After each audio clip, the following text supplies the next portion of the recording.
Ito mga kalamat, ang bahagi ng part 4 natin.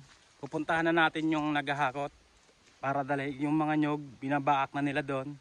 Tapos sinasako, hinahakot doon sa paglulutuan. Paglulutuan ng kupras. Pupuntahan na natin para tingnan ang hinahakot nila. Medyo malayo-layo ang pinaghahakutan nila. Mula doon hanggang doon sa ating paglulutuan sa may likod ng bahay na yan. Yun sa taas na kinukupra natapos na kahapon, hindi ko na nabidyohan. Kaya ito na lang bibidyohan natin na part 4. Itong sa baba. Itong tambak dito sa baba na kanilang nahakot ngayon. Ngayon matubig pa din siya. Hindi pa rin nawawala ang tubig. Ganito kahirap ang pagkukupra. Tapos minsan sobrang baba ng presyo ng kupra, hindi nataas. Sobrang hirap. Ayan, kahit pagod na sa pagbabaak ng nyog, masaya pa din. Ayan. Ngayon puro do yung sabo nito. Kahit po yan magkaigit. Balago na to. Ayan, yan yung nahakot nila papunta doon sa paglulutuan. Ayan.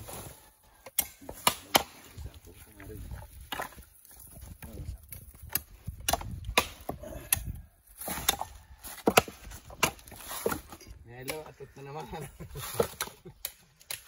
Ayan po, sinasako na. Konti na rin pala, naubos na rin.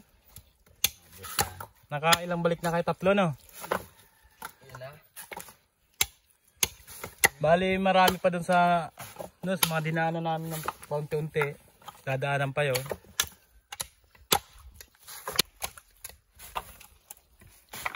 Kumusta naman to yung pagbabak ng nyog? Tangday. Mga alay?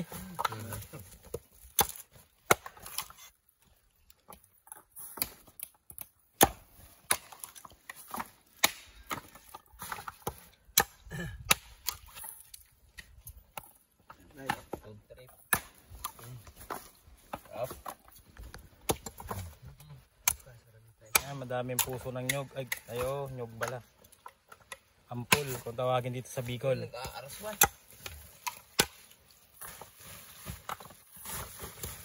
Problema ngayon, sobrang liliit lang talaga ng nyog.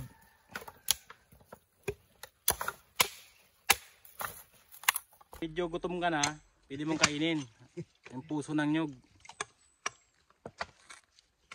Isang maganda dito. Hindi matamis-tamis siya. Ayan. Diyan.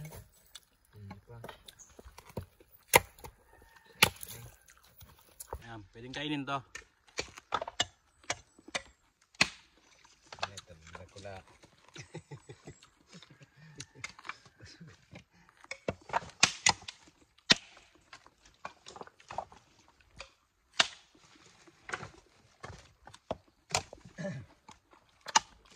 Wah. Bubuhatin na. Ganyan bigat.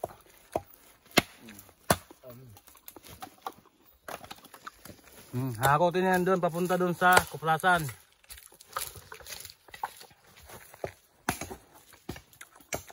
Pang-apat na balik na yan. Ayan, ang kasunod niyan, ipunin na doon sa paglulutuan. Isasalansan na lang ng maayos. Sa gagatungan na yan mamayang hapon. Gabi ng paggatong yan pala. Kasi habang nagpapahinga, niluluto na yung para bukas, tapos na yan. Lulukarin na yung nyug. Yung kupra. Yan, mula doon hanggang dito nila lulutuin yung kupra. Ito nila dinadala yung nahakot nilang nilalagay sa sako. Ayan, ito po yung nahakot na nila. Dito na, ito lulutuan. Ito yung gagatungan sa ilalim. Ayan. Mamaya, pagkatapos nilang hakutin lahat dito, sasalansan na nila ng maganda yan. Papataubin lahat yan para gatungan na. Ayan na ho sila. Adalay na sa ano.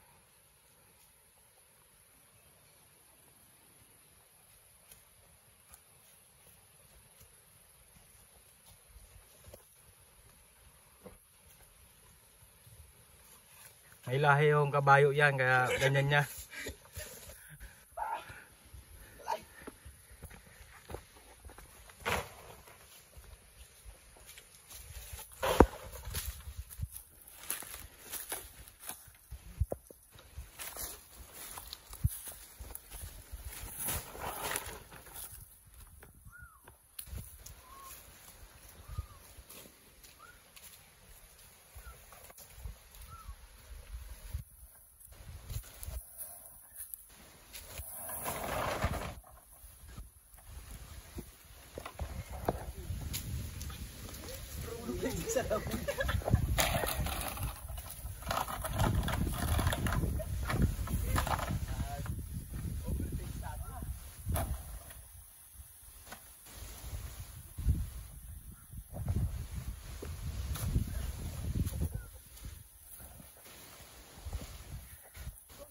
Pagod na pagod. Naman ito yung mga naluto ng kupra galing sa taas.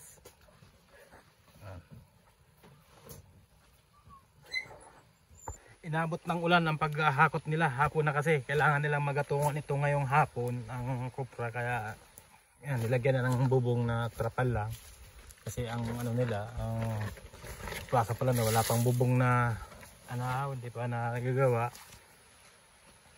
Inabot ng ulan, medyo umulan, sumamang panahon, naghahakot pa rin sila, di pa tapos ang paghakot, alos kalahati ang pala sa paghahakot. Yung kupra na yan, ayun yung mga loob na yan, kalahati pa lang yan, meron pa doon, madami pa doon.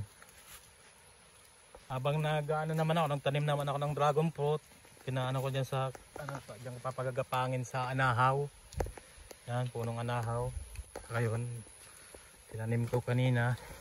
Kaso lang inabot ng ulan kaya medyo tinigil ko muna ang pagtatanim. Yan. Habang nag-aantay akong pagsalang ng kupra.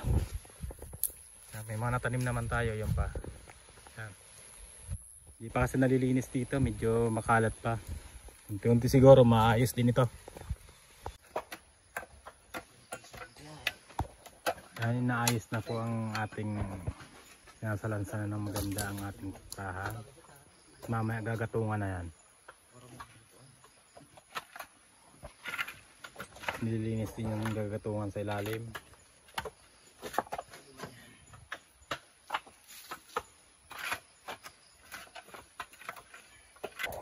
Ayan mga kalamat, ginagatungan na po ang ating kupras. Naganapatungan mo na yun yung solo. Ayan, nakasalansa na. Nickname Cobra. Uy. Ha?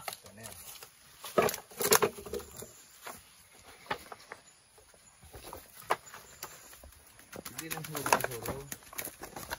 Kapag ano kaya, papunta doon, bantis ng ano kaya.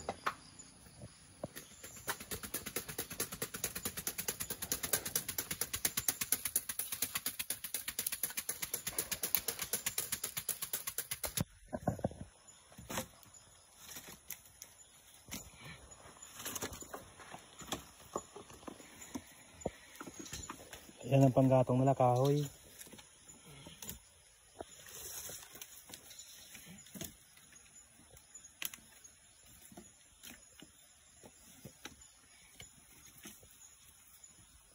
Mga kalamat, nagkumain muna kami kasi nagatungan naman yung pinukupras.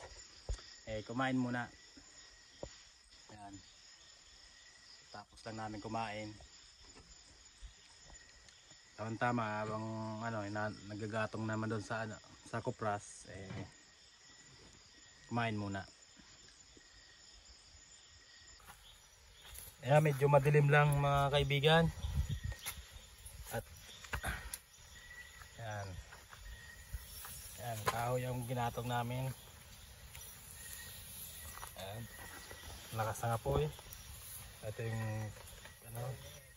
medyo madilim lang, wala pang ilaw. Mamaya kukunin namin yung tulang. Nagagawa kami yung spotlight solar. Yan ang ating kuprakan. Medyo maliwanag na, yung apoy, medyo malakas. Masakit sa mata. Hanggang gabi kasi niluluto ito para kinabukasan, luto na yan. Pwede na siyang kalasin sa baon niya.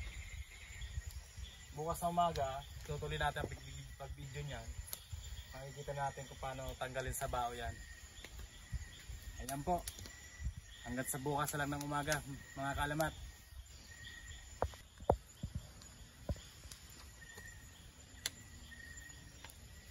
Ilang kabus. Ayos yan. Okay na yan. Good morning mga kalamat, umaga na. At dito na ako natulog sa bundok. Dahil biyantay namin yung kupras. Kaso lang, nasunog kagabi. Bali, dito ako natulog. Pakita ko sa inyo. Diyan ako natulog kagabi. Yan. May kulambo ako. Tapos sila dito. Yan, tulugan nila. Yan. Punta natin yung kupras. Yung isa dito natulog.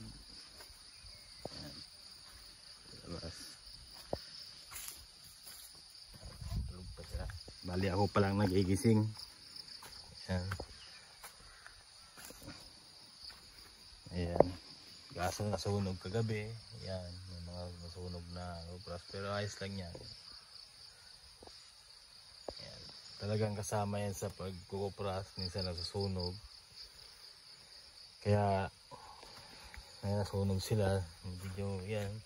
Mga nasunog. Sayang lang yan. Pero hindi maiwasan. Kasama talaga yan. Minsan may nasusunog kasi minsan nadadamihan ang gatong. Kaya maraming natutong. Bawas sa kilo yan kasi nasunog. Ayan, ayan, nabutas yung pinaglagyan.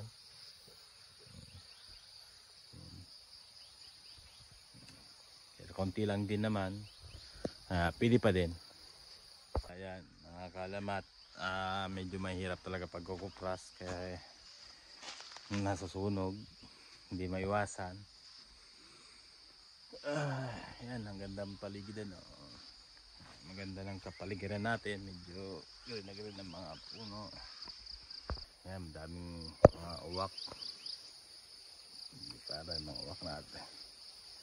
Ayan. Mamaya itatanggalin na yan sa pao.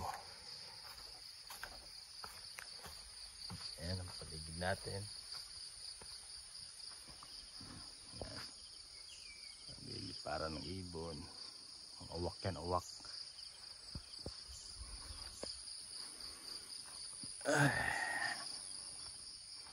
Tapos pagkatapos ng tingkal, ilalagay na sa sako yan. Tapos ibababa na yan, papahilan sa kalabaw.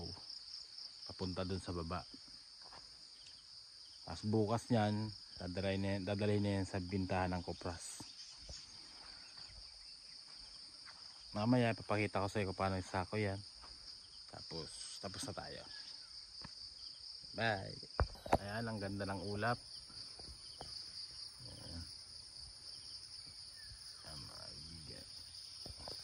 Ganda ng ulap mga kaibigan. Ito yung bundok natin. Medyo masukal pa ang bundok.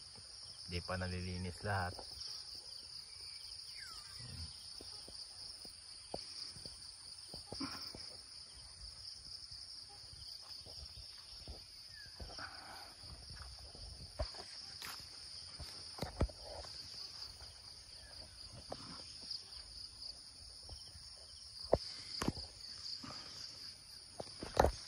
Yan mga kalamat, dinidisig na sa sako ang ating kupra.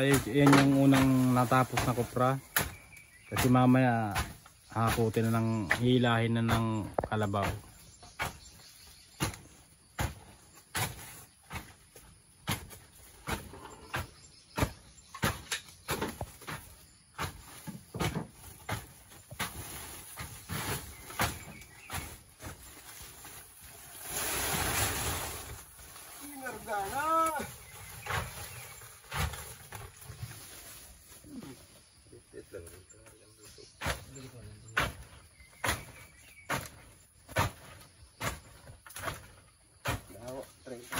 Kahit sulo. Iya, sulo. Kasulo ka? Gusto? Mahuho ka pa?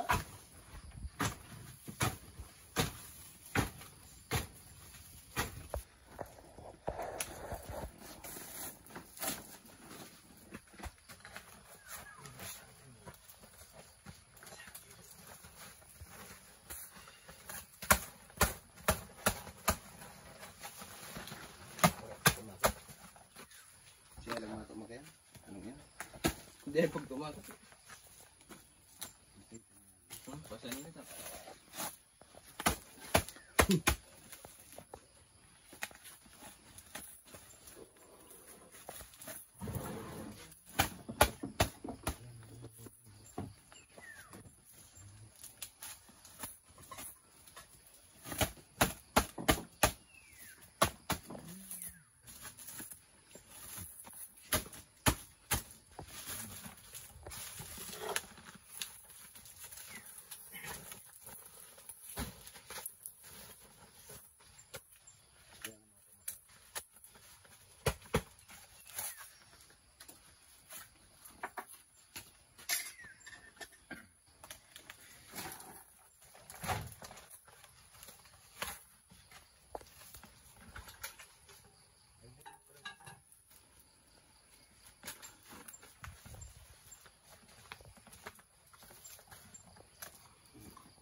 Na. Naisa ko na. Oo, ikaw nga mga ita.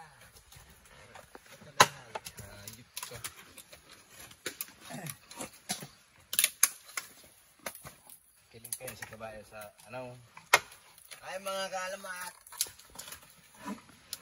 After ng niluto, natitigtalin na. Tapos yung hilaw, lulutuin uli yan.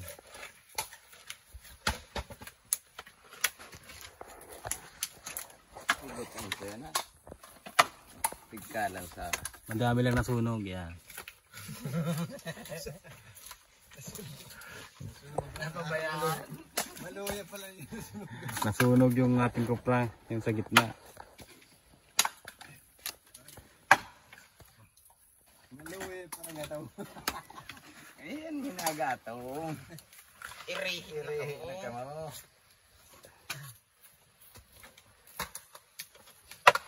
Ako na lahat yan, hilahin na yan ng damulag, kalabaw, sa baba. Sa pinanggalingan natin sa tabing dagat, doon nadadalahin. Tapos, pagkatapos nun, isasakay ng bangka, bibiyahe doon sa pagdadalahan. Doon na ibibinta yan. Mamaya, ang hapon, bababa na ako. Dahil tapos ng ating vlog. Mga kalamat, don't forget, subscribe and like and share. Bye bye.